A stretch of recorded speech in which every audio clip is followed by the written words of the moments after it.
Olá, eu sou Pericles Zimmermann, voluntário da Abstemiologia, e no vídeo de hoje a gente vai conversar sobre absentofobia, que é o medo de ficar em abstinência.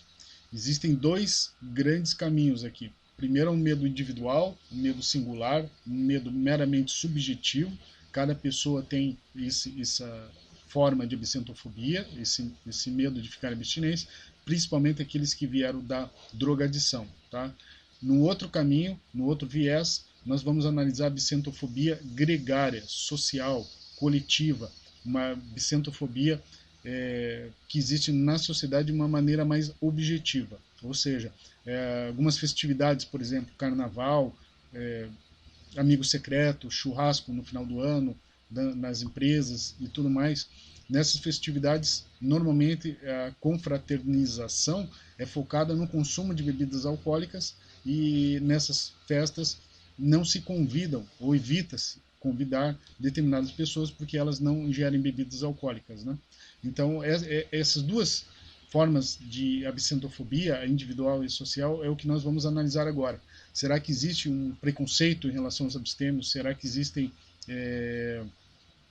certos rótulos? Existe uma rotulagem? Caxias, antidrogas, né, antiliberal? Será que existem esses nomes também para os abstêmios? Então é sobre isso que nós vamos conversar hoje, tá bom? Fica comigo até o final do vídeo, que é um vídeo bem interessante.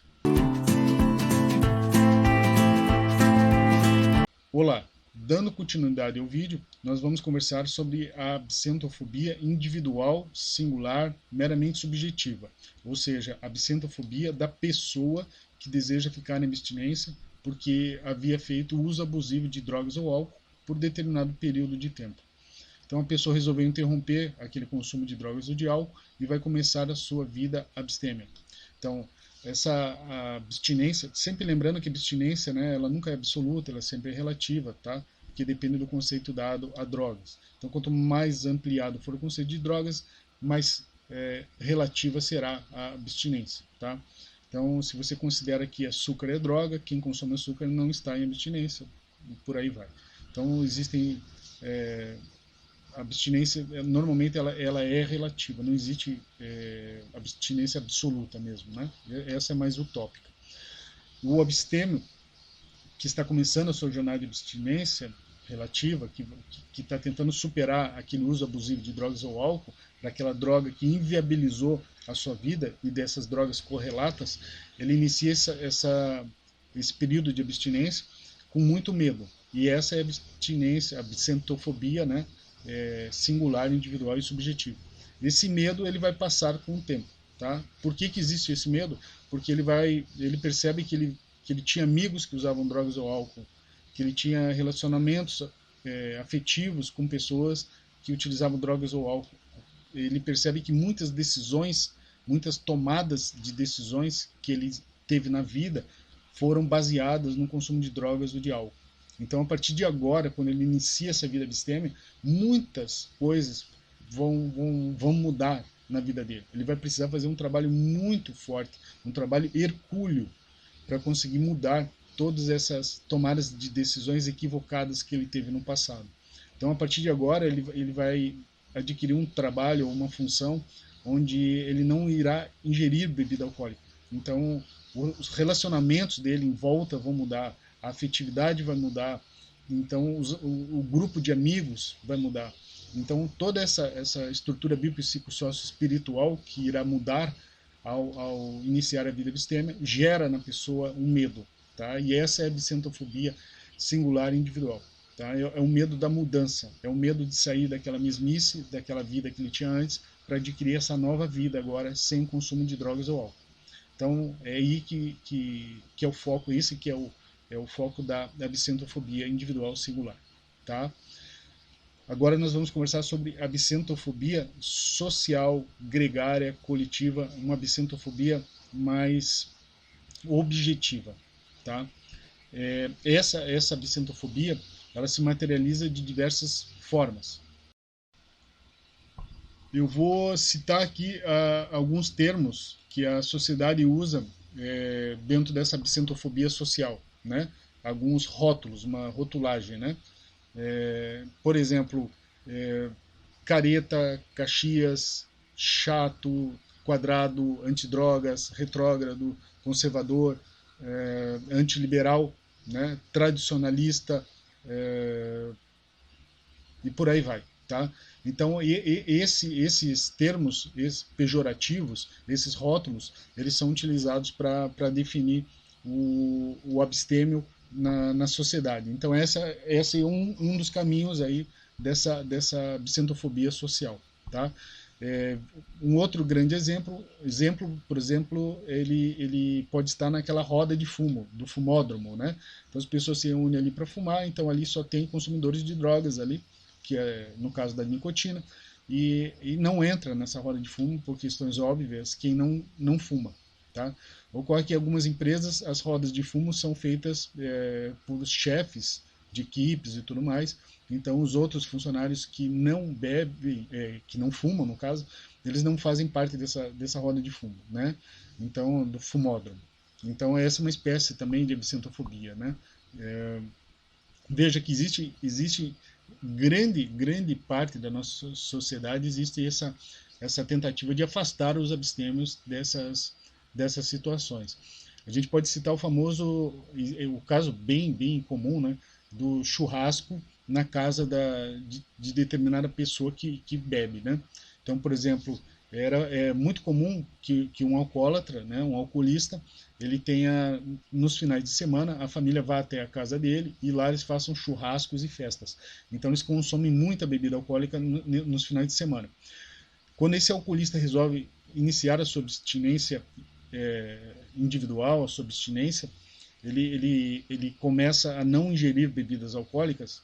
Nos finais de semana, essa festa continua sendo na casa dele, principalmente no início, né, do processo de abstinência. Então, nos finais de semana, continua havendo essa festa na casa dele. Os parentes vão até lá e continuam ingerindo bebida alcoólica. Só que como ele não está mais ingerindo bebidas alcoólicas, há um desgaste entre ele e a família, um desgaste emocional, um desgaste ali, psicológico e tudo mais.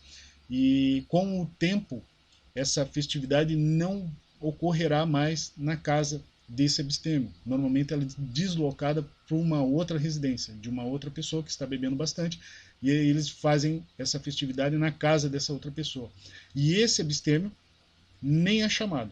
Tá? Então, antes ele era o foco, depois ele entra num certo atrito, e lá na frente ele nem é mais convidado para essas festividades, já que o foco nunca foi o companheirismo, a confraternização entre eles, mas sim um consumo de bebidas alcoólicas. Já que ele não bebe, ele não é mais chamado. Então esse é um fenômeno muito comum que ocorre com alcoolistas ou que ocorre com pessoas que iniciaram a sua vida abstêmia.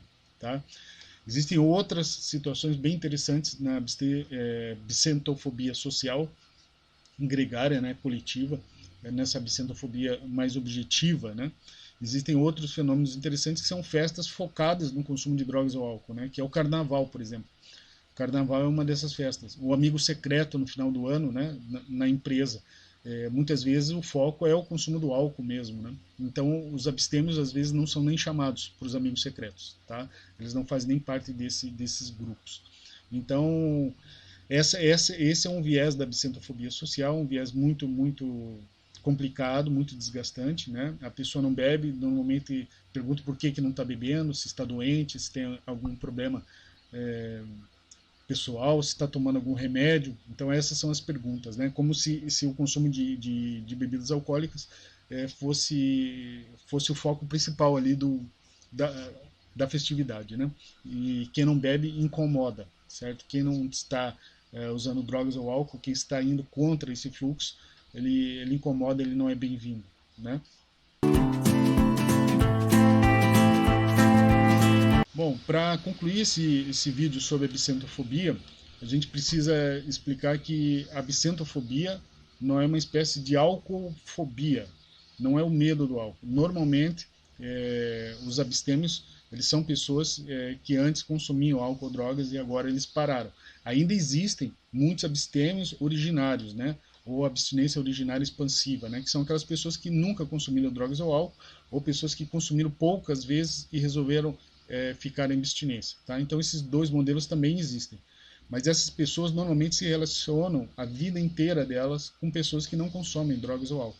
então elas não passam por esse fenômeno da absentofobia. Agora, as pessoas que consumiram drogas ou álcool por muitos anos, quando elas interrompem esse processo de consumo e iniciam sua abstinência, elas sim, elas vão sofrer muito com essa absentofobia, elas vão sentir na pele esse medo dos abstêmios, né? Primeiro o medo dela, pessoal, e depois esse medo coletivo. Para concluir o assunto, eu gostaria de citar o famoso caso da festa de queijos e vinhos, né? Onde as pessoas se reúnem para comer queijo e beber vinho. Bom, o que ocorre aí nessa festividade é que normalmente o foco não é o queijo, e sim o vinho. Então a gente poderia mudar essa festa para a festa do vinho e queijo, e não queijos e vinhos, né?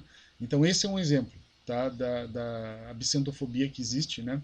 E que está por trás disso tudo, né? A sociedade, de um modo geral, ela costuma mascarar o consumo de drogas ou álcool, e essa festa de queijos e vinhos, ou degustação de queijos e vinhos, é um excelente exemplo, né?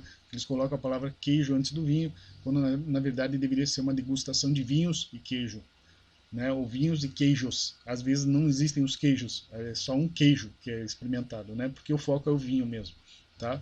Então aí fica um exemplo bem interessante sobre essa absentofobia e sobre toda essa estrutura. Para concluir, né, concluindo, existem essas duas formas de absentofobia, individual, singular, subjetiva, e absentofobia gregária, social, coletiva, objetiva, né? E a gente está imerso na sociedade nesses dois grandes caminhos de absentofobia. Muito obrigado e até o próximo vídeo.